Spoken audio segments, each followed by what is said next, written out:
Abdul Rahim Green is in charge of schools tours at Regent's Park Mosque. As a young man, he rejected the Christian Jesus for the Jesus of Islam. And I've always, had this, and still do have this great love and affection for Jesus. There's nothing that affects me quite as much as when I hear the Quran being recited.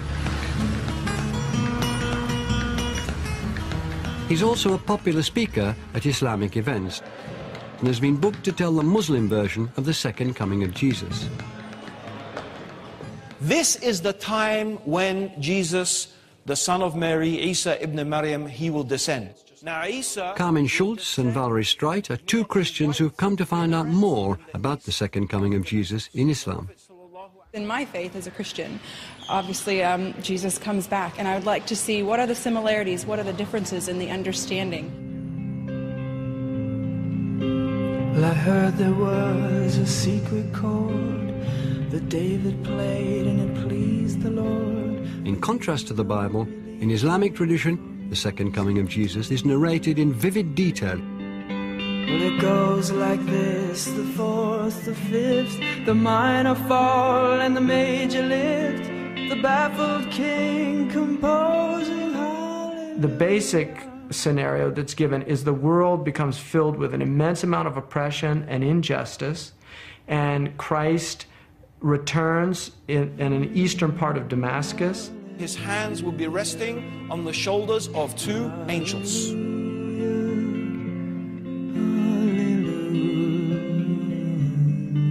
And his hair will be as if it is dripping with oil.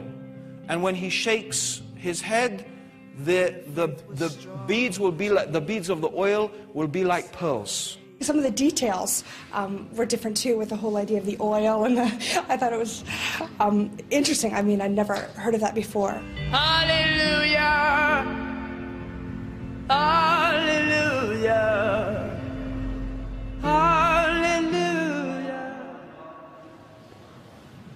So he will actually pray behind the Muslim Imam, who is regarded as being the Caliph at the time, and then he will take part with that leader in the battles against the Antichrist.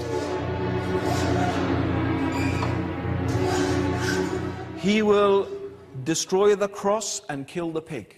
By him coming back, destroying the crosses, and saying, no one can receive worship but Allah, that's really making a point that, all the things that Christians have said about Jesus in the past, they're wrong. And so it kind of felt like very strong. The moment Ad-Dajjal sees Isa ibn Maryam, Jesus the son of Mary, he will begin to dissolve like salt dissolves in water.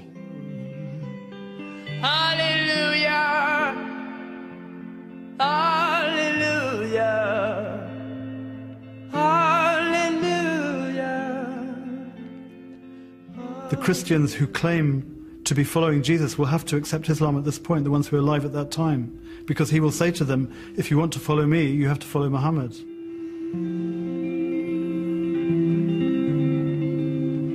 As a Christian, I don't believe that Jesus is going to declare himself to be a Muslim. And I mean, that's going to be a bone of contention, I think, between Muslims and Christians.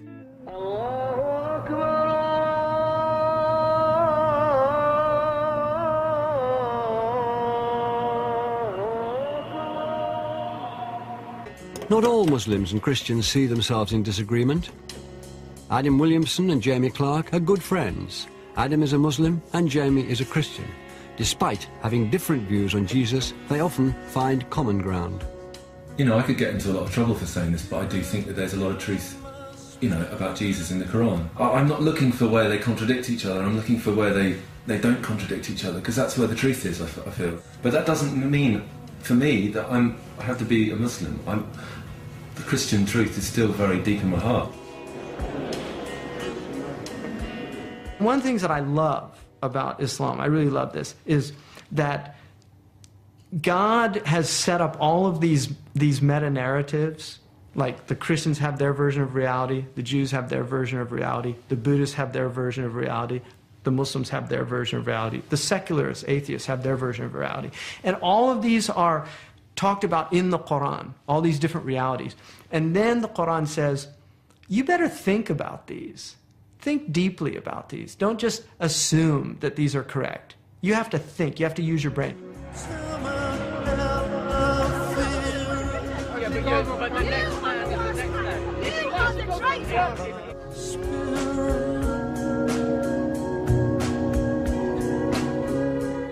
I invite you to accept Islam because the difference between me and you, I do the prayer that the Prophet Muhammad did, sallallahu alaihi wasallam. I recite the same as he recited.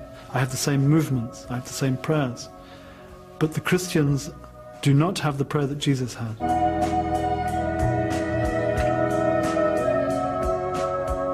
The Prophet Muhammad's most important concern in engaging people that were hostile to him was how I can turn this enemy into a friend.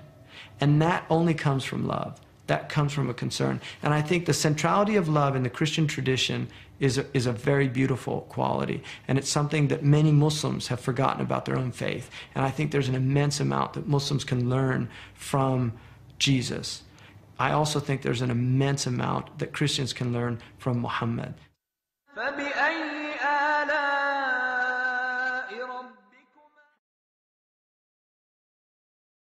أشرقت نفسي بنور من فؤادي حينما رددت يا رب العباد وانتشت روحي وصار الدمع يجري يا إلهي خذ بقلبي للرشاد أشرقت نفسي بنور من فؤادي حينما رددت يا رب العباد وانتشت روحي وصار الدمع يجري يا إلهي خذ بقلبي للرشاد أشرقت نفسي بنور من فؤادي حينما رددت يا رب العباد وانتشت روحي وصار الدمع يجري يا إلهي خذ بقلبي للرشاد في سكون الليل أدعو في سجودي والدجى حولي سواد في سوادي يا رؤوفا يا رحيما يا حليما يا كريما ما لفضلك من نفادي يا سميعا يا مجيبا يا عظيما اهدني يا خالق السبع الشداد أشرقت نفسي بنور من فؤادي حينما رددت يا رب العباد وانتشت روحي وصار الدمع يجري يا إلهي خذ بقلبي للرشاد أشرقت نفسي بنور من فؤادي حينما رددت يا رب العباد وانتشت روحي وصار الدمع يجري يا إلهي خذ بقلبي للرشاد للهدى والحق وفقني إلهي فعلى توفيقك اليوم اعتمادي يا إله الكون يا عوني وغوثي يا ملال الخلق في يوم المعاد